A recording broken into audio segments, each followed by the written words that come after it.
Bushcraft 412, and today we got another vintage rimfire gun.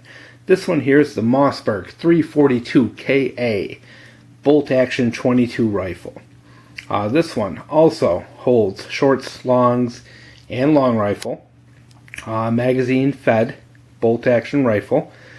This rifle is unique, and the reason why I've held on to this rifle amongst all the the rimfire guns I have is one very neat feature. This gun has the original foregrip. I mean, this was the original tactical, foregrip. I don't know what they were thinking, but it is just the neatest thing, and I've never seen another gun like it. Very short-barreled 22 bolt rifle, Mossberg, so the quality is, average for the time. Based on my research, I've been able to figure out that this rifle was produced from about, I think, the 1950s to the 1970s. So this gun is about 30, 40, probably about a 40-year-old gun, by my estimates. Let's get in, look at the details. This gun, of course, is late enough where it did come with the actual original.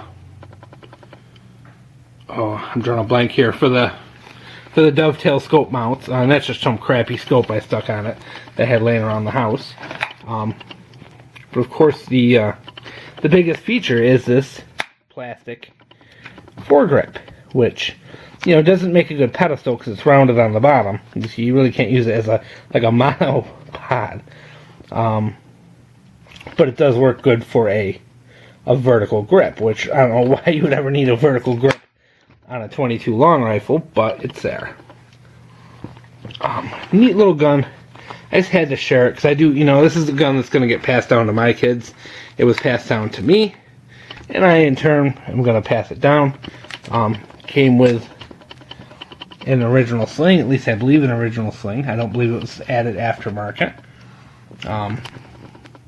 Holds, I believe, a 7-round magazine. The bolt, very typical for a 22. Nice and smooth. As you can see, empty. Normal gold bead sight in the front. Accuracy on this thing's only fair. Nothing that great. It is, like, as you can see, though, it is a shorter rifle, especially compared to the Savage 6A I just showed.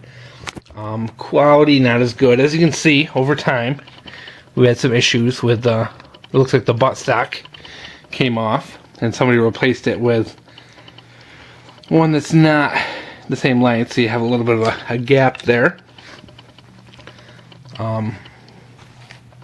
Interesting finger grooves that are part of the trigger guard.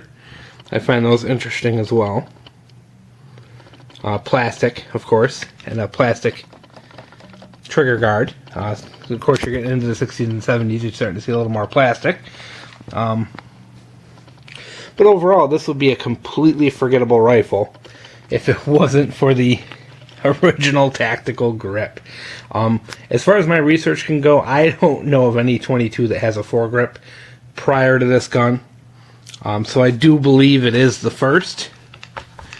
But who knows, my research may be wrong. If I'm wrong, send me a comment, send me a private message, and let me know, because I'm definitely curious to see if there's anything else out there that has something on these lines. But I just think this is the craziest thing. And this is this is going to get passed down to my kids. I think this is a really neat thing, and was kind of a misstep in the world of rifles. But hey, it's a completely this is a forgettable 22. There's nothing special about it whatsoever. And now it's something that's kind of special because of this little plastic guard. And the plastic's thick plastic. It's not cheap at all.